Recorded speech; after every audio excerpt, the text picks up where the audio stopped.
হস্তক্ষেপ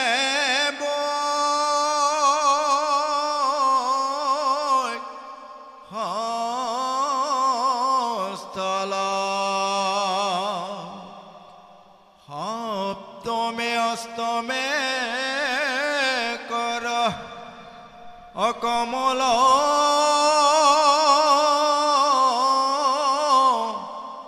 যুগল কণ্ঠ দেখে নব মদ হোমে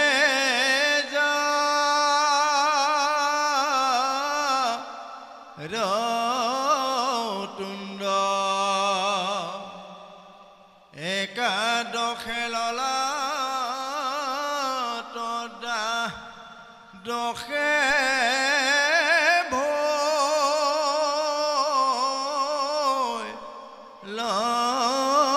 মুণ্ড হেন ভাগৱত ৰমু হৰতি মনোহৰ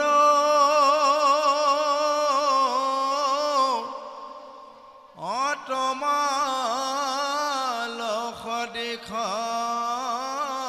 বৰ্ণ শ্যাম কলে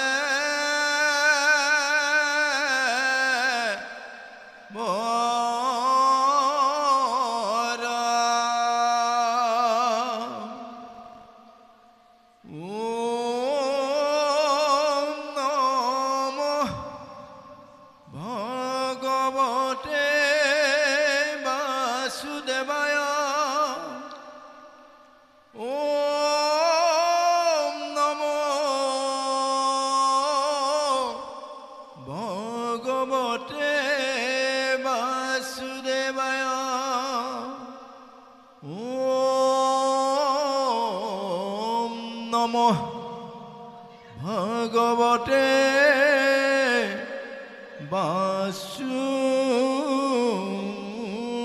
বাসুদেবায়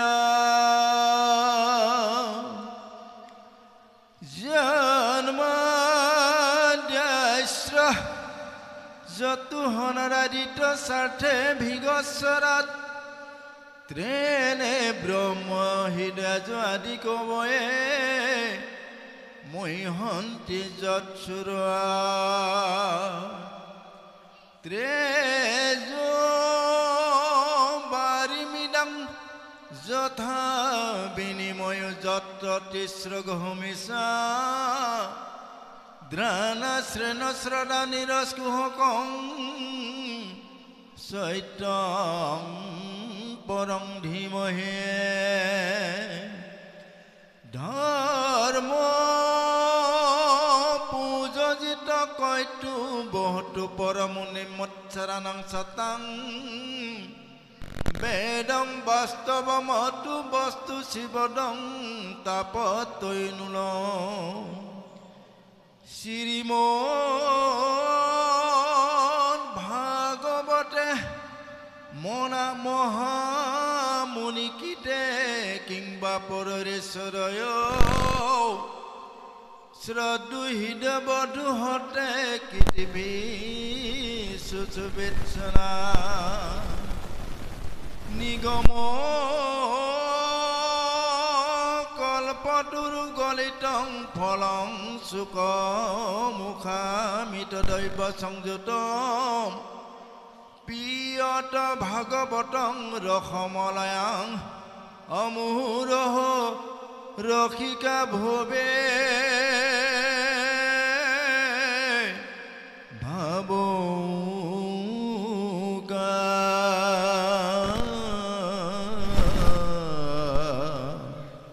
হৰি ৰাম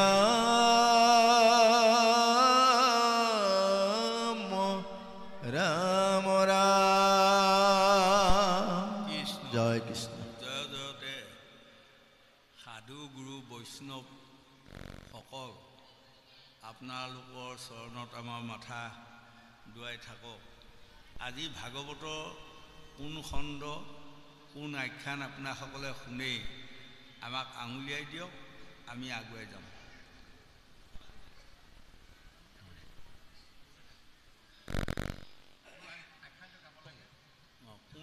গাব দিছে নহয় ৰ'বকচোন কোনোবা কেইটামান দিলে ইয়াত নিদিবই মই জানো অঁ কোন আইখান গাব দেহা এইটো জিং জিঙাই থাকে এটা বিচাৰ এইটো খুব জিং জিঙাই থাকে এটা জিং জিঙানি ধৰে মিঠা কৰিব অঁ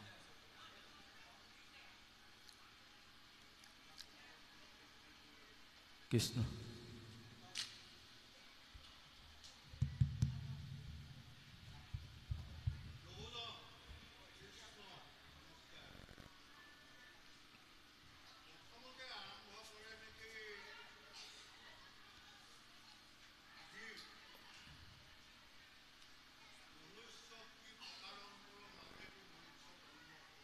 হ্যাঁ হ্যাঁ মনুষ্য জন্ম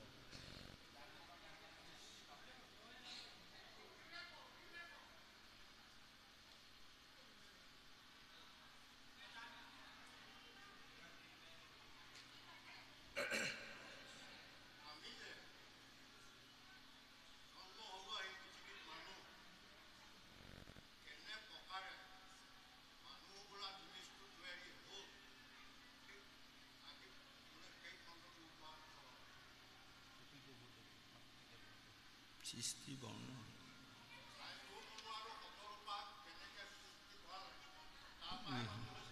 অঁ কৃষ্ণ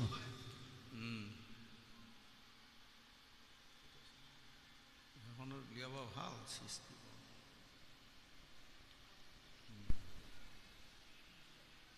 সৃষ্টি বৰ্ণ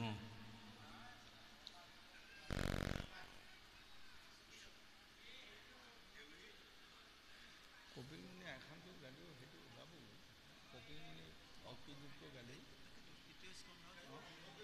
সেইটো গালিও ওলাব তেনেহ'লে ৰ'ব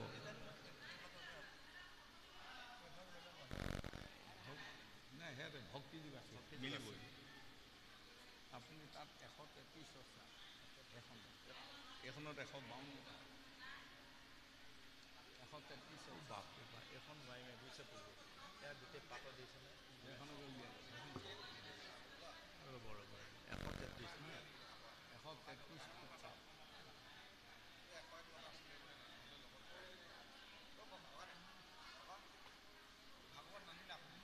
নাই আনিব দিয়া নাই নহয় মই সুধিছিলোঁ সিদিনা যদি নাই মই লৈ যাওঁ কৃষ্ণ হেল্ল' ইয়াত 152ত আছে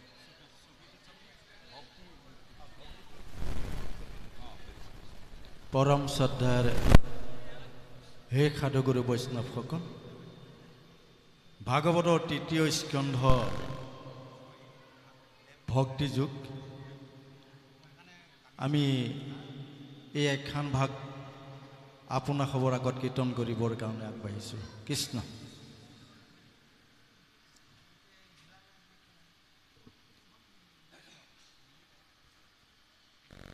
ছবি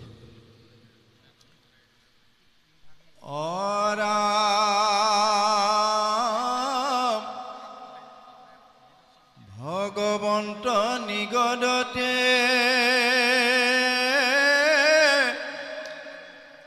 শুনা দেৱহতে অয়েহি ধ্যানে যিটো মুক্ত ভৈল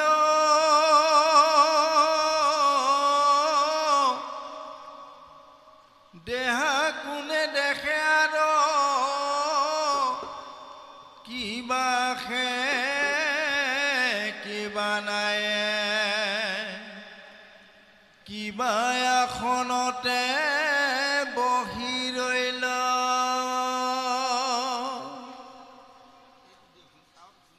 যেন মধ্যে মাতোৱাল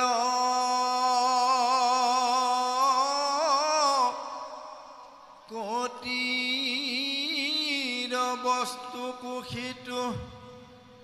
হৈ আছে না একো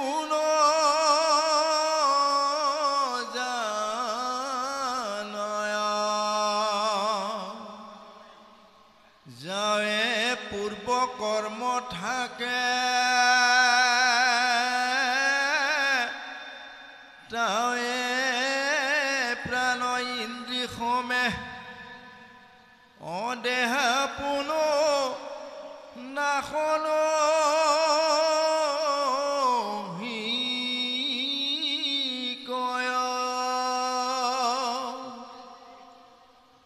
পাছে কৰ্ম নাশ ভৈলে অৰাম ভৌতিক শৰীৰ পৰে তেবে যোগী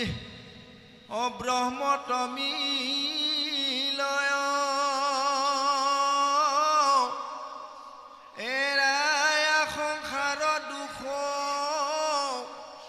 লোভে ব্ৰহ্মানন্দ সুখ যেন জলে জল পবেশয়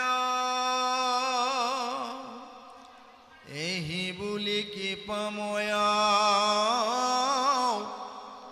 মনে ৰহিলান্ততয় দেখি দেৱী পুচন্ত দুনা আবে বাপ ভক্তি যুগ বিস্তাৰি কহিও মোক যেন মতে বুজুয়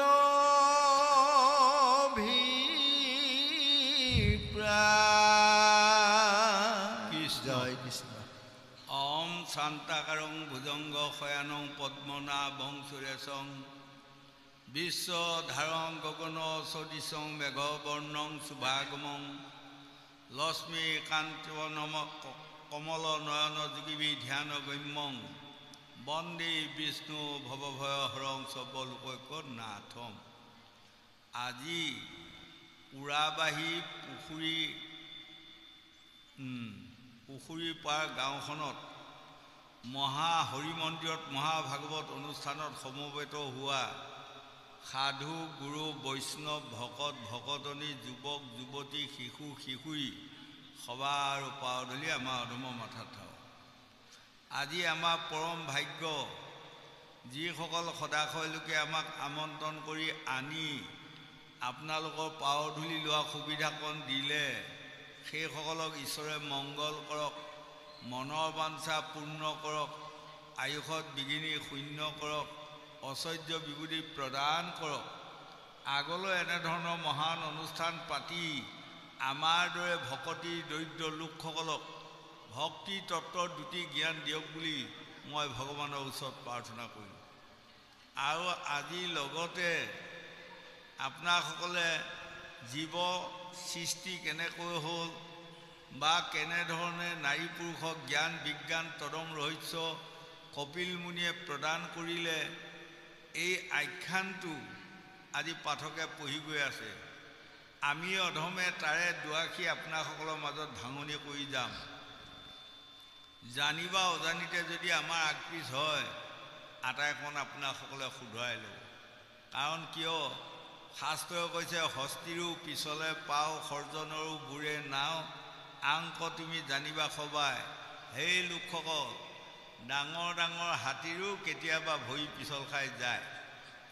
মহা মহা সজনসকলেও কেতিয়াবা নাওবোৰ খাই যায় কিন্তু আমি অধম বুলি কওঁতে কি অনেক আগপিছ হ'ব পাৰেই সকলোখিনি আপোনাসকলে শুধৰাই লৈ আমাকো দুটি ভাল জ্ঞান দিব বুলি সবাৰ চৰণতে মোৰ প্ৰণিপাত থাকিল আজি দেৱহূতি মাতৃৰ গৰ্ভত কপিল মুনিৰ জন্ম হ'ল আৰু কপিল পাছত আজি দেৱহূতি মাতৃয়ে কপিল মুনিক সুধিছে গোপা বহু তপস্যাৰ ফলত তোমাক মই পুত্ৰ পালোঁ এতিয়া তুমি এইকণ কথা মোক কোৱা লোকসকলে কেনেধৰণে ভগৱন্তক ভজিলে ভকতি আহিব লোকসকলে কেনেকৈ ভজিলে জ্ঞান বিজ্ঞান তদং ৰহস্য আহিব আটাইকণ ভক্তি তত্ত্বৰ কথা মোক কওক আৰু নাৰী পুৰুষ আমাৰ এটা জীৱ সৃষ্টি প্ৰথমতে দিছে জন্ম বিবাহ মৃত্যু অৰ্থাৎ তিনিটা কাম আমি কৰি যাব লাগিব তাৰে যদি কোনোবা এটা কাম আধৰুৱা হয়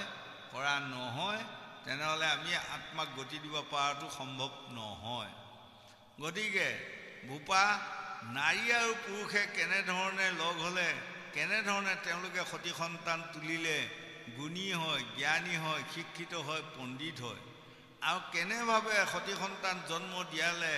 সন্তানবোৰ অসুৰী অধৰ্মী হয় পিতৃ মাতৃক দুখ দেই দেশকো অশান্তি দেই এই আটা এখন কথা তুমি আজি মোক কৈ যাব লাগিব এই তেতিয়া কপিল মুনিয়ে কৈছে দেৱহূতি মাতৃক মা আপুনি খুব ধুনীয়া কথা কেইটামান মোক সুধিছে এতিয়া দেৱহূতি শব্দৰ অৰ্থটো মানে কি জানে শাস্ত্ৰত উত্তম গীতা ভাগৱতৰ ধৰ্মৰ উত্তম নাম দেৱৰ উত্তম দৈৱকী নন্দন চৰণে কুৰুপ্ৰ নাম যিসকল লোকে মন প্ৰাণ প্ৰভু ভগৱন্ত কৃষ্ণৰ ওচৰত আহুতি দিব পাৰে বা আহুতি দিবা জানে বা আহুতি দিবা যত্ন কৰে সেইসকলক কৈছে দেৱহূতি আজি দেৱহূতি মাতৃ গৰ্ভত কপিল মুনিৰ জন্ম হ'ল ভগৱন্ত কিন্তু নাৰী পুৰুষ আপোনাসকলক প্ৰথমে মই অকণমান আগবঢ়াই দিছোঁ কাণ দিব পৃথিৱী একেখনে নহয় বাৰু পৃথিৱী একেখনে সেইখিনিত যদি কালি পৰহি আপোনাসকলে হাল মাৰি বা মাটি চহায় তাত যদি আপোনালোকে ভেন্দি ৰুই ভেন্দি হ'ব বিলাহী ৰুলে বিলাহী হ'ব নহয় বাৰু যি ইচ্ছা বেঙেনা জলকীয়া যি লগাই ভোল জিকা যি লগাই সেয়ে হ'ব হয়নে পৃথিৱী মাটি একেখিনিয়ে কিন্তু তাতে বহুত খেতি হয় এই তদু আমাক দেখুৱাইছে মাতৃ গৰ্ভটো পৃথিৱীখন যি মাতৃ গৰ্ভটো সেই কিন্তু এতিয়া গুটি সিঁচা কোনোবা এজন ওলাই নহয় সেইজনে কি গুটি সিঁচে যদি তিতা গুটি সিঁচে তিতা হ'ব মিঠা গুটি সিঁচে যদি মিঠা হ'ব হয়নে অৰ্থাৎ পৃথিৱীৰ লগত মাতৃ গৰ্ভবোৰ তুলনা দিছে একেখনে পৃথিৱী একেখনে মাতৃ গৰ্ভ তাতে ইঞ্জিনিয়াৰ জন্ম হৈ আছে ডাক্তৰ কবিৰাজো জন্ম হৈ আছে প্ৰিন্সিপাল প্ৰফেচৰো জন্ম হৈ আছে আৰু তাতে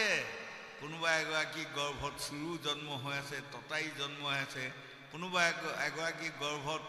কাটামা সৃষ্টি লোক কিছুমান জন্ম লৈ দেশখনক অশান্তি দি আছে হয়নে পৃথিৱীখন একেখনে মাতৃ গৰ্ভটো একেটাই গতিকে এতিয়া এই কথাখিনি এতিয়া আহিব এই পৃথিৱীখনত যেনেকৈ আমি যি গুটি সিঁচোঁ সেই গুটিয়ে তাত গজে তেনেকৈ আমাৰ আইসকলৰ গৰ্ভটো এখন পৃথিৱী আমি কি গুটি সিঁচিম সেই মৰ্মে তাত জন্ম হ'ব এক দুই নম্বৰত আমাক দেখুৱালে সেই লোকসকল আজি কপিল মুনিয়ে কৈছে যেন মধ্য মাতোৱাল কটিৰ বস্ত্ৰ সিটো আছে নাই একো নাজানো হয়নে ভক্তি তত্ত্ব ভক্তি ধৰ্ম ভক্তি জানা খাৰ ভক্তি বিনে নৰলোকৰ নাহিকে নিস্তাৰ স্বধৰ্ম পৰিত্যাজ্যং পৰধৰ্ম ভয়াৱহং হয়নে আকৌ এজনে কৈছে বোলে ভকতি নিকট কত ভকতি থাকিল চাঙৰ ওপৰত ব্ৰহ্মায়ো নাপালে তত হয় ভকতি আপোনাৰ ঘৰৰ চাংখনৰ ওপৰতে আছে কিন্তু আপুনি তাক বিচাৰিব নাজানা দুখত তাৰ আঁতৰিটো আপুনি পোৱা নাই তেনেকৈ আমি ভকতি দিশটো ক'ত পাম সাধুৰ সংগত পাম ভকতৰ সংগত পাম ভকত অৰ্থাৎ তেওঁৰ গাত তেওঁৰ শৰীৰত মল বুলি কোৱা বস্তুটো একোৱেই নাই তেওঁ ভকভকীয়া হৈ গ'ল মনে দেহে মুখে এক হৈ গ'ল ভ শব্দে কৈছে নহয়নে ক শব্দে কৈছে তেখেতৰ মুখখনত তেখেতৰ কাণখনত কেৱল কৃষ্ণ কথা শুনাহে হাবিলাস বা পৰম আশা হয়নে গোসাঁই আৰু আপোনাসকলে যদি কিবা আগবিচ পায় এশ মাত দিব বঢ়িয়া পাম হয় আৰু ত শব্দে কৈছে ভকতি কৰি যিসকলে তৰণৰ উপায় পায় সেইজনকে কৈছে ভকত আৰু সাধু কাক কৈছে জানে যিজন লোকে মই ক'ৰ পৰা আহিলোঁ, ইয়াত কি কৰিব লাগে আৰু ইয়াত কি কৰি আছোঁ, আৰু ইয়াৰ পাছত মই ক'লৈ যাম, এই আঁতৰিটো পাবৰ কাৰণে যিসকলে সাধন কৰে, সাধন কৰাৰ পাছত যিসকলে এই আঁতৰিটো পাই গ'ল, সেইজনক কৈছে সাধু। আৰু বৈষ্ণৱ যিসকলৰ গাত 12টা ভাল গুণ আছে, হয়নে? এই ভাল গুণ কেইটাৰ নাম কি? প্ৰথমে 1 নম্বৰতে অহিংসা। অহিংসা পৰম ধৰ্ম বুলি জাতিৰ পিতা মহাত্মা গান্ধীয়ে ভাৰতখনত 11 পাক ঘূৰি এই ভাৰতখনক স্বাধীন কৰি থৈ গ'ল। অহিংসা লাগিব আমাক।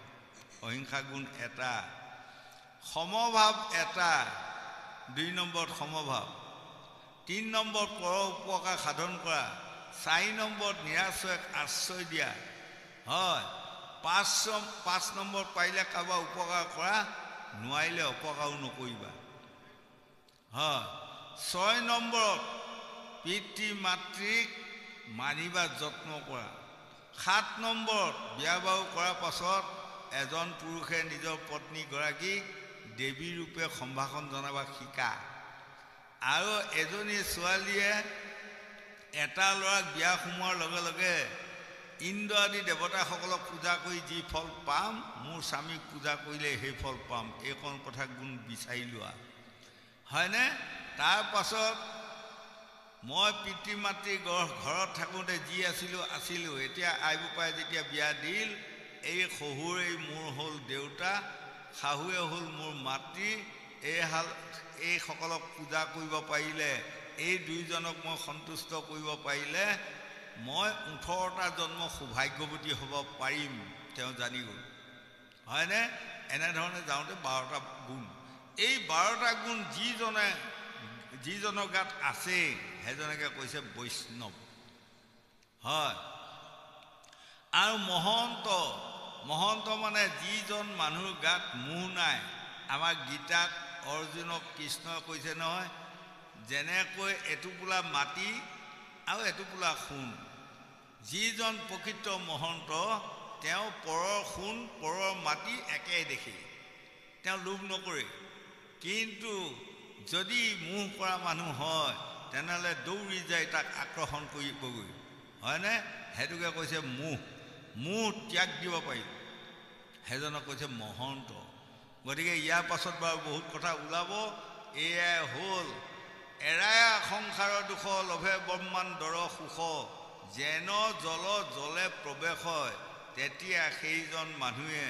এই সংসাৰখনৰ দুখ ক্লেশ দুৰ্গতি